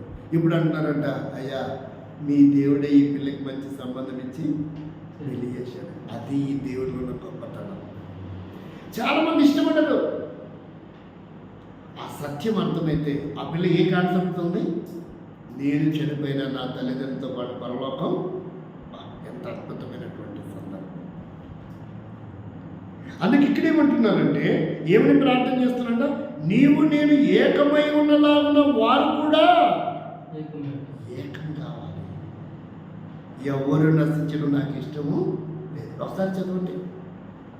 అసలు ఎందుకు వచ్చాడు యేసు ప్రభు? ఎందుకు గుడ్ ఫ్రైడే రోజు ఆయన మరణించాడు? లూకా సువార్త 19వ అధ్యాయం 10వ వచనం. లూకా సువార్త 19వ అధ్యాయం 10వ వచనం. నశించిన దానిని వెతకి రక్షించడానికి యేసుక్రీస్తు ఎందుకు వచ్చాడు? అందరి కులాలని మతాలని స్థాపించి రాజ్యాలని సింహాసనాలని స్థాపించడానికి వచ్చారు. యేసు ఎందుకు వచ్చాడంట? ఈ మాట ప్రపంచ చరిత్రలో అది ఏ యుగమైనా ఈ మాట చెప్పిన వ్యక్తి లేడు. కొంతమంది వచ్చారు మంచి వాళ్ళని బతకనిచ్చి చెడ్డ వాళ్ళని చంపడానికి వచ్చారు. కొంతమంది వచ్చారు వాళ్ళ మతాన్ని అభివృద్ధి చేసుకోవడానికి వచ్చారు. కొంతమంది వారి ఫాలోవర్స్ని పెంచుకోవడానికి వచ్చారు. కానీ యేసు ఎందుకు వచ్చాడంట?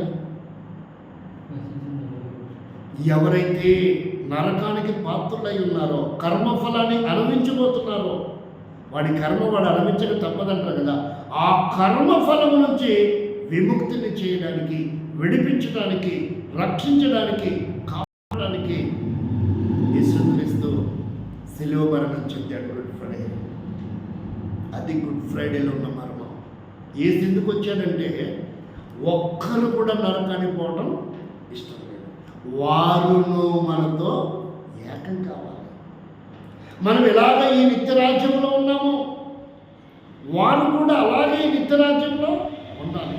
అందుకని నేను వారి కొరకు ప్రార్థన చేస్తాను. మరి నీ ప్రార్థన నా ప్రార్థన దేని కొరకు చేస్తున్నాను? ఒక గురి ఉంది, ఒక కాన్సెప్ట్ ఉంది, ఒక పర్పస్తో చేశాడు ఇక్కడ ప్రార్థన. మరి నీవు నేను మన దేని కొరకు ప్రార్థన చేస్తాను. ఇది రెండవది. మూడవదిగా చూడండి ఏమంటున్నాడో, అక్కడే చూడండి మూడవది ఏమంటున్నాడో, ఏకమై ఉండవలనని వారి వరకు మాత్రమే నేను ప్రార్థన చేయడం. మనం ఏకమై ఉండలాగున వారును ఏకమై ఉండవలనని నీవు నాకు అనుగ్రహించిన మహిమను పోయింది. సబ్జెక్టు పోయింది. వారు వాక్యము వలన నా యందు విశ్వాసముంచు వారందరూ. అంటే వాళ్ళు ఏమవ్వాలా? యేసులోకి రావాలంటే దేని వల్ల రావాలంట? 21వ వచనంలో 3వ లైన్ ఉంటుంది చూడయ్యా. 20వ వచనంలో 3వ లైన్ 4వ లైన్, వారి వాక్యము వలన నా యందు విశ్వాసముంచువారు. కాబట్టి వాక్యము ద్వారా నన్ను నమ్మాలి. దేని ద్వారా నమ్మాలి?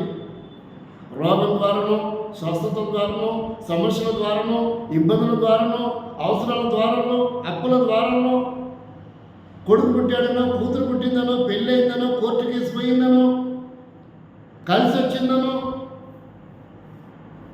కాదంట. దేని ద్వారా నమ్మాలి? ఆయన్ని వాక్యము ద్వారా నమ్మాలి. దేని ద్వారా నమ్మాలా? వాక్యములో ఏముంది? వాక్యములో జీవం ఉంది, వాక్యములో వెలుగుంది. ఆయనలో జీవం ఉండెను, ఆ జీవము మనుషులకు వెలుగై ఉండెను. వాక్యమే దేవుడై ఉన్నాడు. కాబట్టి ఇక్కడ వాక్యము ద్వారా నమ్మాలా యేసుని. ఎలా నమ్మాలా? పుడితే పుట్టిన మేము మా తాతల ముత్తాతల నుంచి మేము క్రైస్తవ కుటుంబంలో పుట్టామంటారు కొంతమంది. అసలు మేము పుట్టుకతోనే క్రైస్తవం అంటారు. వాడంత మూర్ఖుడు ఇంకోరు లేడు. బైబిల్ అట్లా చెప్పట్లా. బైబిల్ అట్లా చెప్పట్లేదు. ముందు ఎవడైనా మనిషిగా పుడతాడు. ముందు ఎవడైనా ఎలా పుడతాడు? మనిషిగా పుడతాడు. మనిషిగా పుట్టిన తర్వాత రెండవది ఏంటి? స్కూల్లో రాసేటప్పుడు ఏమని రాస్తారు? అది సెకండ్ పీరియడ్. ముందు పుట్టింది ఎవడు? మనిషే. నువ్వు ఏ మతంలో పుట్టారని అడగరాడా? ఏమని అడగరు? మతంలో పుడతాడు ఎవడన్నా? మనిషిగా పుడతాడు. ఏ కులంలో పుట్టాడు? కులంలో పుట్టాడు, మతంలో కూడా పుట్టాడు. పుట్టిన తర్వాత కులం, పుట్టిన తర్వాత మతం అవసరం. చూసారు ఎంత విచిత్రంగా ఉందో? పుట్టుకతో కులంలో పుట్టాడు, పుట్టుకతో మతంలో పుట్టాడు. తప్పవన్నీ అవి బైబిల్కి వ్యతిరేకంగా కనబడుతున్నాయి. పుట్టుకతో మనం మనుషులు, పుట్టుకతో మనం ఎవరు? కానీ అందరూ ఏమని చెప్పుకుంటారు? పుట్టుకతోనే నేను పలానా కులం, పుట్టుకతోనే నేను పలానా మతం. మతం అంటే ఏంటిది? మనిషి ఐడియాలజీ. మతం అంటే ఏంటిది? అది వాడి ఇష్టం. అది మతం అంటే అర్థం ఏంటి? ఇష్టం. వాడు ఎవడు చెప్పినాడు రా అని మతం వాడదంటారు. అర్థమైంది? మతం అంటే ఏంటిది? వాడి ఇష్టం. పుట్టుకతో మనం మనుషులుగా పుట్టాం. ఇంకా లోతుగా ఆలోచన చేయాలంటే మనం అబ్బాయిగా అమ్మాయిగా పుడతాం. పుట్టుకతో మనం ఎవరు? అబ్బాయి కానీ అమ్మాయి కానీ. పుట్టిన తర్వాత భారతదేశం కాబట్టి ఏమొచ్చింది? 2 వచ్చినాయి. ఏమొచ్చినాయి? 2 వచ్చినాయి. ఒకటేంటి? కులం అని, రెండోది మతం అని. పుట్టుకతో రావు అవి ఎవరికి. అవి పుట్టుకతో రావు. చదువు ఎప్పుడు వచ్చింది? పుట్టిన తర్వాత వచ్చింది. ఒంటి మీద బట్టలు ఎప్పుడు వచ్చినాయి? పుట్టుకతోనే బట్టలు వేసుకుని పుట్టాను అంటాడు ఎవడన్నా? చెప్పవేందే? అయితే పుట్టుకతోనే నాకు మీసాలు వచ్చినాయి, నిమ్మకాయ నేను పెడతా అంటాడా? పుట్టుకతోనే నేను మాట్లాడుతూ పుట్టానంటాడా? పుట్టిన తర్వాత ఇవన్నీ జరిగేది. అంటే వాళ్ళకి అధికారంలో కూడా మెదడు లేదు.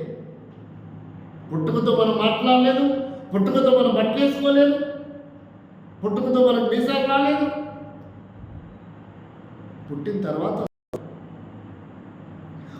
తర్వాత కొన్ని ఆర్గన్స్, కొన్ని హార్మోన్స్ మనలో ఉత్పత్తి అవుతాయి. పుట్టుకతో అవి ఉత్పత్తి. కాబట్టి ఇది చాలా డీప్ సబ్జెక్టు. అందుకే నేను ఏమని చెప్పాను? ఈ ప్రార్థన అంత ఈజీ అయినటువంటిది కాదు, అంత అనుకూలమైనటువంటిది కూడా కాదు. ప్రార్థన అంటేనే ఏం చెప్తారు అందరూ? నువ్వు విన్న బోధన చెప్పవయ్యా. ప్రార్థన అంటే విశ్వాసంతో చేయండి, పట్టుదలతో చేయండి, నమ్మకంగా చేయండి, భారంగా చేయండి. ఇదే కదా. మరి ఇక్కడ ఎవరు వస్తారు అంటాడు? సబ్జెక్ట్ ఉన్నాడు చెప్తాడు, సబ్జెక్ట్ లేనాడు ఏం చెప్తాడు? సండే స్కూల్ నుంచి సత్యం దాకా అవే చెప్పుకుంటాడు. అంతకంటే వేరేమి లేదు అడిగి. కాబట్టి ఇక్కడ మనము పుట్టుకతో మనం కులంతో పుట్టలేదు, పుట్టుకతో మనం మతంలో పుట్టలేదు, పుట్టుకతో మనం మాట్లాడుతూ పుట్టలేదు, పుట్టుకతో మనం వస్త్రాలు కట్టుకొని పుట్టలేదు. అవి పుట్టిన తర్వాత అవసరమేనే. పుట్టుకతో ఎవడన్నా నేను యాక్షన్ షూస్ చేసుకుని వచ్చా, పుట్టుకతో నేను బాటా షూస్ చేసుకుని వచ్చా అంటాడా? అవి పుట్టిన తర్వాత అవసరం. ఎంత మరి జ్ఞానంలో మేధావులు అనుకుంటున్నటువంటి వారికి ఎందుకు అర్థం కావట్లేదు? నాకు అర్థం కావట్లేదు. మరి నాకు మొరటానికి ఇన్ని విషయాలు ఆలోచిస్తుంటే మేధావులు అనుకున్న వాళ్ళు ఎందుకు ఆలోచన చేయట్లేదు?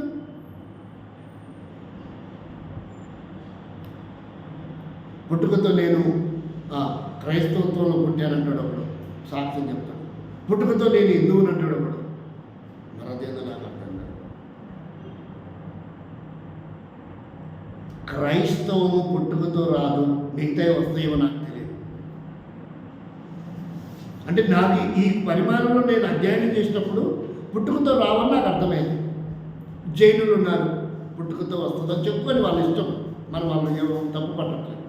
బౌద్ధం ఉంది, పుట్టుకతో రాని. సిక్కుయిజం ఉంది, పుట్టుకతో రాని. ఇస్లామిజం ఉంది, రాని. హిందుత్వం ఉంది, రాని. నాకు అభ్యంతరం లేదు. బ్రాహ్మణిజం ఉంది, రాని, పుట్టుకతో, వాళ్ళ ఇష్టం అది. కానీ క్రైస్తవం అనేది పుట్టుకతో రాదు. ఒక క్రైస్తవం రాదంటే మిగతా ఏవి రావని అర్థం. పుట్టుకతో ఏవి రావు. ఇప్పుడు ఒక వ్యక్తి మీకు ఈజీగా అర్థం కావడానికి నేను రాజకీయం వైపు వస్తాను. కొంచెం ఎక్కడికి వస్తా మీకు అర్థం కావడానికి రాజకీయం వైపు వస్తాను.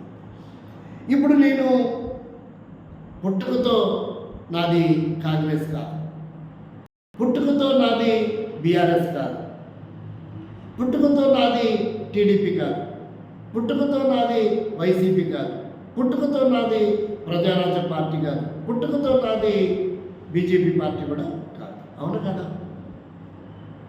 పుట్టిన తర్వాత నేను వెళ్తే వాడు కండవ వేసో జెండా వేసో శాలువ వేసో నాకు స్వాగతిస్తాడు. అంతే కదా? కండవ ఎప్పుడైతే ఏ కండవైతే నా ఒంటి మీదకి వచ్చిందో ఏదైతే వచ్చిందో అప్పుడు నేను ఆ పార్టీకి చెందిన కార్యకర్తను అవుతాను, ఆ పార్టీకి చెందిన నాయకుడిని అవుతాను. అంతే కదా? అంటే పుట్టుకతో వచ్చిందా? ఈజీగా అర్థమైందా లేదా? ఏ కండవ వేసుకుంటాడో, ఏ కలర్ కండవ వేసుకుంటే పసుపు కలర్ వేసుకున్నాడు అనుకో, నేను ఏమవుతా? ఆ పార్టీ అధినేత నన్ను ఏం చేస్తాడు? స్వాగతిస్తాడు, టవల్ వేస్తాడు, పార్టీలోకి నన్ను చేర్చుకుంటాడు. అలాగే నేను కాంగ్రెస్లో కూడా వెళ్ళొచ్చు. నువ్వు ఎక్కడి నుంచి ఎందుకు పోతున్నావు, పోవటానికి వీల్లేదు అనే ఏమైనా రూల్స్ ఉన్నాయా? లేవు. ఇది కూడా అంతే. నువ్వు పార్టీ ఎలాగైతే నీ ఇష్టం వచ్చినట్టుగా నువ్వు వెళ్ళొచ్చో, అర్థమైందా? రాజ్యాంగం కూడా అదే చెప్పింది. నువ్వు ఎవరినైనా పూజించవచ్చు. ఏంటిది? ఎవరినైనా పూజించవచ్చు. నువ్వు ఏ మతంలోకైనా వెళ్ళొచ్చు. ఎందుకంటే ఇక్కడ మతాలు ఉన్నాయి. భారతదేశంలో ఏమున్నాయి? మతాలు కాబట్టి అందుకే ఆ పదం వాడాల్సి వస్తుంది. నువ్వు ఏ మతంలోకైనా వెళ్ళొచ్చు. నువ్వు ఏదైతే నమ్మావో, ఏ మతంలోకి అయితే వెళ్ళావో దాన్ని ప్రకటించుకోవచ్చు. ఇది పద్ధతి. ఇక నేను కాంగ్రెస్లోకి పోయిన తర్వాత కాంగ్రెస్ జెండా పట్టుకొని వద్దా? నేను బీఆర్ఎస్లోకి పోయిన తర్వాత బీఆర్ఎస్ జెండా పట్టుకొని వద్దా? అది ఎంత నగ్న సత్యమో. రాజకీయ నాయకులైతే ఏం మారొచ్చంట చెప్పండి. మరి అప్పుడు తల్లిని మార్చినాడని ఎందుకన్నారు? ఇక్కడ ఒక వ్యక్తి కనుక మారితే తల్లిని మార్చినాడు వాడు అంటారు కదా. మరి ఇప్పుడు జెండర్ మార్చినప్పుడు, పార్టీ మారినప్పుడు తల్లిని మార్చడం ఎందుకన్నారు? అది కూడా తాత్కాలికమే, ఇది కూడా తాత్కాలికమే. ఏది శాశ్వతం? మనిషికి ఏది శాశ్వతం? అసలు మనిషే శాశ్వతం కాదు. ఫస్ట్ పాయింట్ ఏంటిది? అసలు మనిషే శాశ్వతం కాదు. కాబట్టి భూమి మీద కనబడేది ఏది శాశ్వతం కాదు. సంతోషం, ఆనందం కోసం కొంతకాలం మనం అటెళ్ళొచ్చు, ఇటెళ్ళొచ్చు. పార్టీ ఎలాగైతే రాజకీయ నాయకులు మారుతున్నారో అలా. నేనేమంటానంటే, ఇప్పుడు భారతదేశంలో ఉన్న వాళ్ళందరూ ఎవరు? భారతదేశం అంటేనే అర్థం ఏంటి? సింధు నది పరివాహక ప్రాంతం. కాబట్టి మనల్ని ఏమని పిలవనప్పుడు సింధీయులు అని పిలవాలి. సి అనే పదం పలకడానికి వాళ్ళకి వీలవక ఏమన్నారంటే హిందూ అన్నారు. ఇప్పుడు మనం ఏమయ్యాం? హిందువులం అయ్యాం. ఏమయ్యాం మనం? హిందువులం. లేదంటే మనం ఇండియన్స్. ఏమని పిలవచ్చు మనల్ని? ఇండియన్స్. మనం ఎవరు ఇప్పుడు? ఇండియన్స్. మన సింధువులం. లేదా పిలుచుకోండి, హిందూ అని పిలుచుకోండి. కానీ ప్రపంచ సమాచార కేంద్రంలో ఆ హిందూ అనే పదానికి సరైన నిర్వచనాల ఆధారాలు అయితే లేవు. పక్కన పెడతాం. కాబట్టి మనం హిందువులం. మరి హిందువులని ఎందుకన్నా, భారతీయులని ఎందుకు అనకూడదు? తీసుకోకూడదు. మనం ఎవరి ముందు? మన దేశం ఏ దేశం? భారతదేశం. వాళ్ళని ఏమంటారు? చైనీయులు అంటారు. వాళ్ళు ఏమంటారు? జపానీయులు అంటారు. వాళ్ళని ఏమంటారు? అమెరికన్స్ అంటారు. వీళ్ళని ఏమంటారు? ఆఫ్రికన్స్ అంటారు. మరి మనని ఇండియన్స్ అనేది అంటే సరిపోదా? సరిపోదా? మనం ఇండియన్సే కదా. ఇప్పుడు ఇండియాకి చేయండి, తప్పే ఉంది. మనం ఎవరు? ఇండియన్స్. ఇండియాకి చేయనొచ్చు, తప్పులు ఏమీ లేదు. ఇండియా ఎప్పుడు విరాజిల్లాల. ఇండియా అమారహాయ్ అనకూడదు. ఇండియా ఏమనకూడదు? అమారహాయ్ అంటే తప్పు. మనం ఇండియన్స్ కాబట్టి ఇండియా వర్ధిల్లాలనొచ్చు, ఇండియాకి చేయనొచ్చు, తప్పేమి విషయం ఏంటంటే, అందుకనే ఏకం అవ్వాలి. ఏం కావాలా? ఉన్నతమైన శిఖరానికి చేరాలి. ఒక వ్యక్తి కలెక్టర్ అవ్వాలా, డాక్టర్ అవ్వాలా, ఇంజనీర్ అవ్వాలా, లాయర్ అవ్వాలా, తప్ప ఏమన్నా? తప్పేమన్నా ఉందా? అంటే వర్ధిల్లాలి కదా, అభివృద్ధి పొందాలి కదా, దేశ అగ్రస్థానంలో మనం ఉండాలి కదా, నైతిక విలువలు పెరగాలి కదా, ఆర్థిక స్థితిగతులు పెరగాలి కదా, విద్యలో మనం వర్ధిల్లాలి కదా, ఎకనామికల్గా అభివృద్ధి పొందాలి. ప్రపంచ దేశాలతో మనం పోటీ పడాలంటే మనం ఏం కావాలి? అన్ని రంగాలలో ఎదగాలి. స్పోర్ట్స్లో ఉండాలి, ఎడ్యుకేషన్లో ఉండాలి, ఇంజనీరింగ్లో ఉండాలి, వైద్యంలో ఎదగాలి, ఆర్కిటెక్చర్లో ఎదగాలి, నేవీలో ఉండాలి, ఎయిర్ ఫోర్స్లో ఉండాలి, టెలికాంలో ఉండాలి. అన్ని రంగాలలో మనం ఎదగాలి. అప్పుడే దేశ సమగ్రత ప్రపంచంలో ఇండియా అంటే గొప్పది అన్నది. మనుషులు లేకపోతే ఇండియాకి నేలకి విలువ లేదు. చలిక ఉంది, సేద్యం చేసేవాళ్ళు లేకపోతే ఆ నేలకి ఏమైనా విలువ ఉంటుందా? సేద్యం చేసినప్పుడే అది 10 కోట్ల 20 కోట్ల. సేద్యం చేయకూడదు అనుకో, అదే భూమి ఎంత రేటు పోతుంది? పిచ్చి చెట్లు, రాళ్ళు, కంపలు ఉన్నాయనుకో, ఏమైనా విలువ ఉంటుంది దానికి? అదే నేలనే కదా. లేదు, అది సేద్యం చేస్తూ ఉన్నప్పుడే, సాగు చేస్తున్న భూమి అయితే దాని రేటు వేరు, బీడు భూమి అయితే దాని రేటు వేరు. భూమి భూమే కదా. అలాగే దేశం అంటే మట్టి కాదు, దేశం అంటే మనిషి. దేశం అభివృద్ధి పొందాలంటే మట్టి అభివృద్ధి పొందాలా? అంటే మట్టిని ఎక్కడొక్కడి నుంచే తెచ్చి బస్తాలు వేసి 50 అడుగులు 100 అడుగులు ఎవరెస్ట్ శిఖరంలాగా లేపడం ఆ మట్టిని అభివృద్ధి పొందడం అంటే. దేశం అభివృద్ధి పొందడం అంటే మనిషి అభివృద్ధి పొందాలా, మానవత విలువలు పెరగాల, సమానత్వం పెరగాల, కల్చర్ పెరగాల, క్రమశిక్షణ పెరగాల, ఆర్థికంగా మనం మెరుగుపడాలా, ఐటీ రంగంలో అభివృద్ధి పొందాలా. అది అభివృద్ధి అంటే. కాబట్టి ఇక్కడ ఏమంటున్నాడంటే అది ఎలా వెలుగుతుందంట? వాక్యము ద్వారా. వారు నన్ను ఎలా నమ్మాలా? ఒక వ్యక్తి ఐఏఎస్ ఐపీఎస్ అవ్వాలంటే ఏముండాలి? ముందు చదువు ఉండాలి కదా. చదువు లేకుండా ఆ స్థాయి రాదు. అంటే దేవుడు అంటే వాక్యము ద్వారా నమ్మాలా. అంటే వాక్యము విరాజిల్లాలా, వాక్యం ప్రజ్వలిల్లాలా, వాక్యాన్ని ప్రకటించాలా. కాబట్టి ఆయన ప్రకటించడానికే వచ్చాడు. ఏం చేయడానికి వచ్చాడు? ప్రకటించి మనుషుల్ని దురాగతం నుంచి, దుష్టత్వం నుంచి మళ్లించి వారిని తీర్చిదిద్ది రాడికల్స్గా, విప్లవకారులుగా, ఉగ్రవాదులుగా, నరరూప రాక్షసులుగా, గుండాలుగా, వ్యభిచారులుగా, మోసగాళ్ళుగా, మాఫియా డాన్లుగా, లీడర్లుగా వారి బ్రతుకులు మార్చాడు. మనుషులు ఏమైనా మారారా? బ్రతుకులు మారాయి, స్వభావం మార్చుకున్నారు. యేసుక్రీస్తు చేసింది అదే. అదొక మతం కాదు. కాబట్టి అప్పుడే మీరు నా స్థాయిలో ఉండగలరు, నాలాగా ఉండగలరు అనేది ఇక్కడ వాక్యం ద్వారా సాధ్యమవుతుంది అని చెప్తున్నటువంటి మాట. మరల చదివిన తర్వాత భాగం చదవండి. కాబట్టి ఏకమై ఉండవలనని వారి కొరకును, చూసారా, వాక్యం ద్వారా మనతో వారు సమానులు కావాలి. ఏం కావాలా? ఇదే కదా ఇక్కడ పాయింట్. ఇది భారతదేశంలో ప్రజలందరూ ఒప్పుకోరు. నీవు నేను సమానం అంటే ఒప్పుకోరు. సమానంగా ఉండడం అంటే ఒప్పుకోరు. అసలు సమానత్వం అంటే వాళ్ళకి విలువ లేదు. వాళ్ళ ఐడియాలజీ వేరు, వాళ్ళ మనసులో ఉన్నది వేరు. కాబట్టి ఇక్కడ మనం గమనించవలసిన విషయం ఏంటంటే ఇది యేసుక్రీస్తు భావజాలం, ఇది క్రైస్తవ భావజాలం.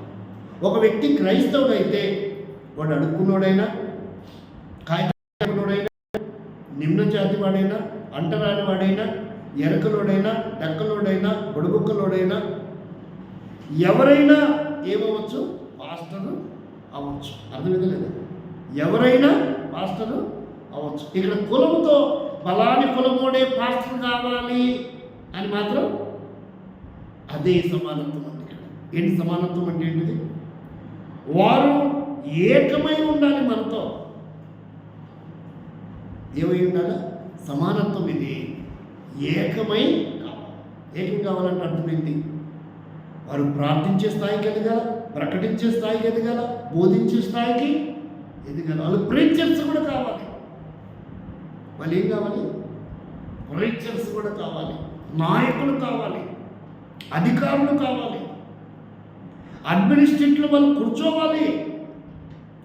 ఇక్కడ ఫలాని కులమోడు మాత్రమే పాస్టర్ అవ్వాలి అనే రూల్ అయితే, రాజకీయంలో కూడా ఫలాని వాళ్ళు మాత్రమే రాజకీయంలోకి రావాల, కార్యకర్తలుగా ఎమ్మెల్యేలుగా ఎంపీగా పోటీ చేయాలని ఉందా? అందరూ చేస్తున్నారా? అందరికి అవకాశం ఉంది. అక్కడ రిజర్వేషన్ బట్టి అవకాశం, అది రాజ్యాంగం కల్పించింది. లేకపోతే రాజ్యాంగం లేకపోతే మాత్రం అక్కడ కూడా అంచువేయబడేది. ఇక్కడ బైబిల్ రూల్స్ ఏంటంటే, నీ కులం ఏదైనా, నీ జాతి ఏదైనా, నీ మతం ఏదైనా, నువ్వెవరివైనా నువ్వు మాతో సమానుడివి అవ్వచ్చు. అంటే సమానుడు అంటే ఏంటిది? ఈ స్థాయికి ఎదగవచ్చు. ఇక్కడ అణచివేత లేదు. మనుషుల్లో ఉండొచ్చు వాడి కులం వీడి కులం అని, అది కాదు. బైబిల్ రూల్స్ అయితే బైబిల్ రూల్స్లో అయితే అవి లేవు. మనుషులు ఉండొచ్చు, వారి అభిప్రాయం అది.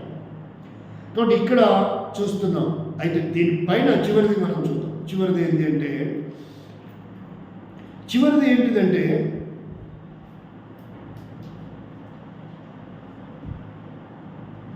ఒక అద్భుతమైన మాట ఉంది, అది చదువు.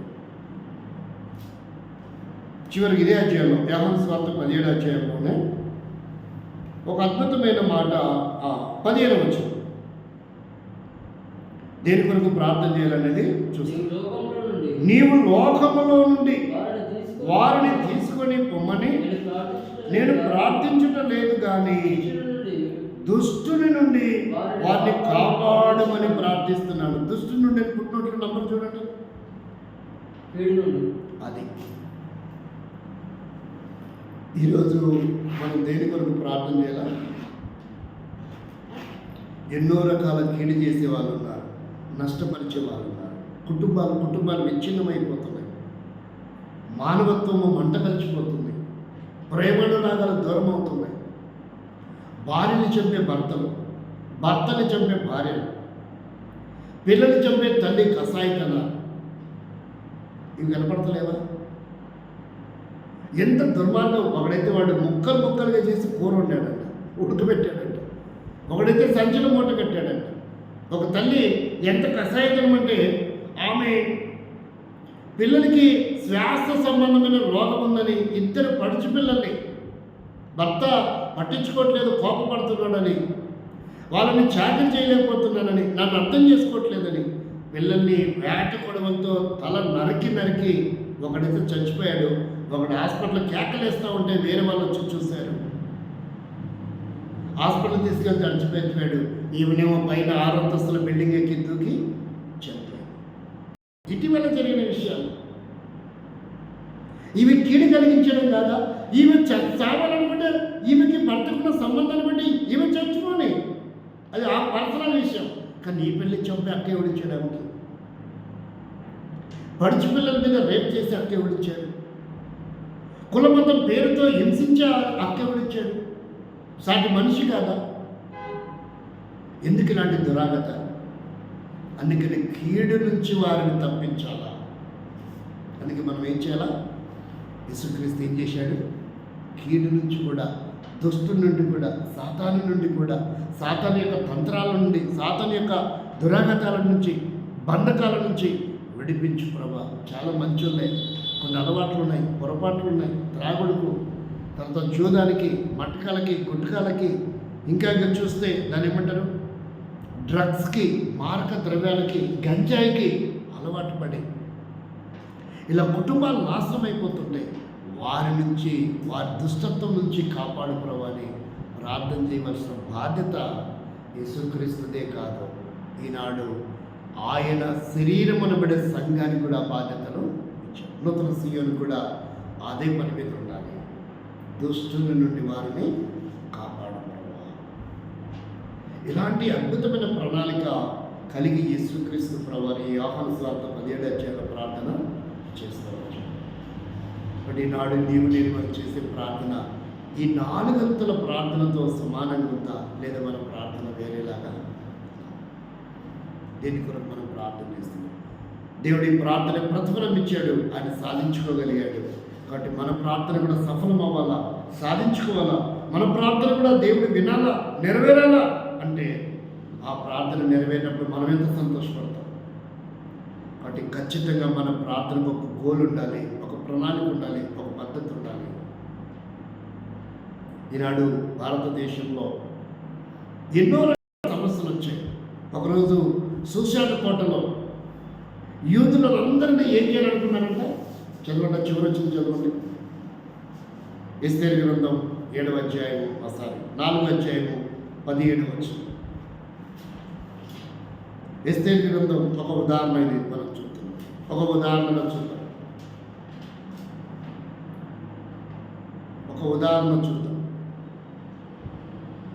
ఎస్తేరు గ్రంథం 4వ అధ్యాయం 17వ వచనం. 16, 17 చదువు.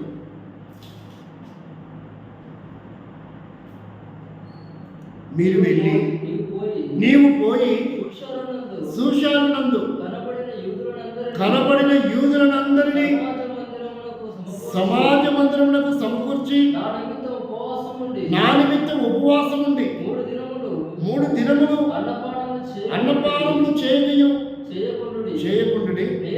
నేనును నా పనికత్తులతో కూడా ఉపవాసం ఉండి ప్రవేశించిన న్యాయయుక్తమైనను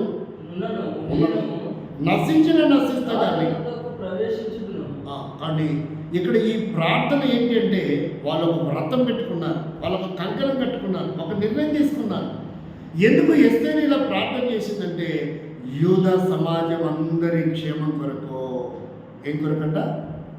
యూద సమాజం అందరి క్షేమము కొరకు. కాబట్టి ఈరోజు భారతదేశంలో జరుగుతున్న అఘాయిత్యాలు ఏవైతే ఉన్నాయో, మనం ఏ ఆయుధం వాడకూడదు, ఈ ఆయుధము వాడకూడదు. ఎవరి మీద భౌతికమైన దాడి చేయకూడదు, ఎవరిని తోలనాడకూడదు, ఎవరిని దూషించకూడదు. ఏం చేయకూడదు? ఎవరిని తోలనాడకూడదు, ఎవరిని దూషించకూడదు, ఎవరిని కించపరచకూడదు.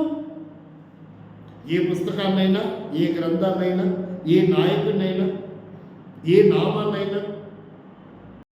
ఇక్కడ ఏం చేసింది ఎస్తేరు? మనకు ఒక మాదిరి, ఒక గుర్తు పెట్టింది, ఒక నియమం పెట్టింది. కానీ మనము సూషాను కోటలో చంపబడుతున్నటువంటి యూదులందరినీ మనం ఏం చేసుకోవాలా? కాపాడుకోవాలా.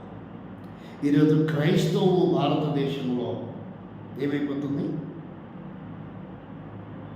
ఎప్పుడు ఎవరు కేసులు పెడతారో, ఎప్పుడు ఎవరిని బంధిస్తారో తెలియదు. పోయినసారి మనం గమనిస్తే ఖచ్చితంగా శనివారం రాత్రి 8:30కి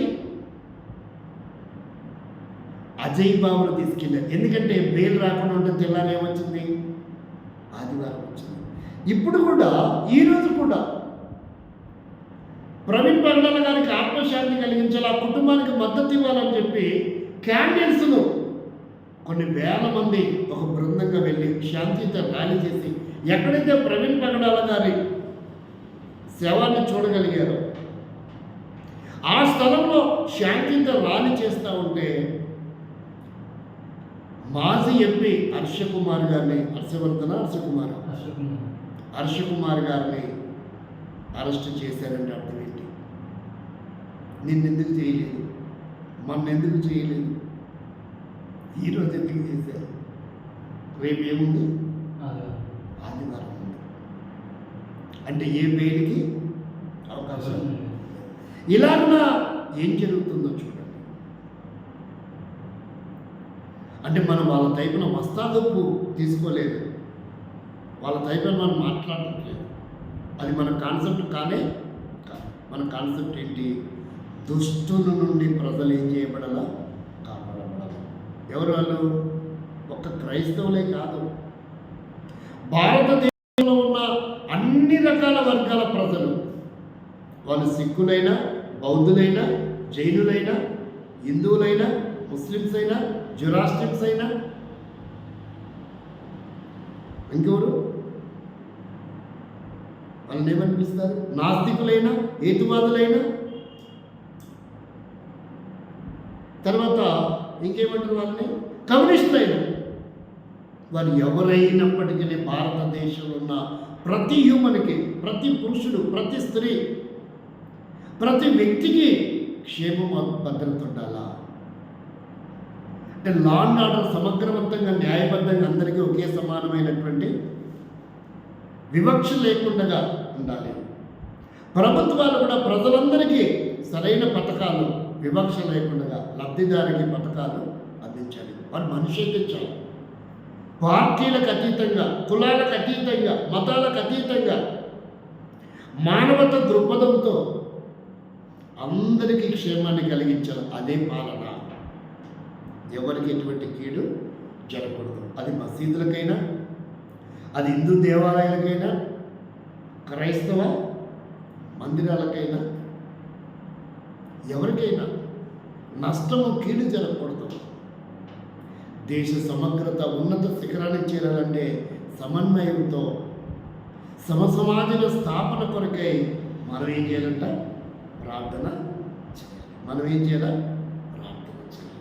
ఆ ప్రార్థనకి ఆ పవర్ ఉంది. ఏ ఆయుధం ఆడకూడదు, ఎవరిని దూషించకూడదు, ఎవరిని తోలనాడకూడదు, ఎవరికి వ్యతిరేకంగా ఆలోచన మనకు ఐడియాలజీ ఉండకూడదు. ప్రభువు నేర్పిన పద్ధతి, బైబిల్ నేర్పిన పద్ధతి. అందరి క్షేమం కొరకు మనం ఏం చేయాలా? ప్రార్థించాలి. అలాంటి దృక్పథము ఈ నూతన సీయోనికి రాబోయే, ఇప్పుడే కాదు రాబోయే కాలానికి, తరతరాలకి అలాంటి ప్రణాళికతో మనం ప్రార్థన జీవితం కలిగి ఉండాలి. అలాంటి ప్రణాళికతో నా ప్రార్థన ఉండాలి. అలాంటి ప్రణాళికతో నీ కుటుంబ ప్రార్థన, అలాంటి ప్రణాళికతో నీ సంఘ ప్రార్థన, సహవాస ప్రార్థన, దేశ సమగ్రత, ప్రపంచమంతా శాంతియుతంగా ఉండేటట్లు మనం ప్రార్థించవలసిన అవసరత ఉంది. అలా ప్రార్థన చేస్తే ఖచ్చితంగా దేవుడు మనం ఏం చేస్తాడంట? ఆశీర్వదిస్తాడు. ఖచ్చితంగా దేవుడు మనం ఏం చేస్తాడు? ఆశీర్వదిస్తాడు. ఆ రీతి మన ప్రార్థనకు దేవుడు ప్రతిఫలం ఇచ్చి మనల్ని ఆశీర్వదించుగాక. ఆమేన్.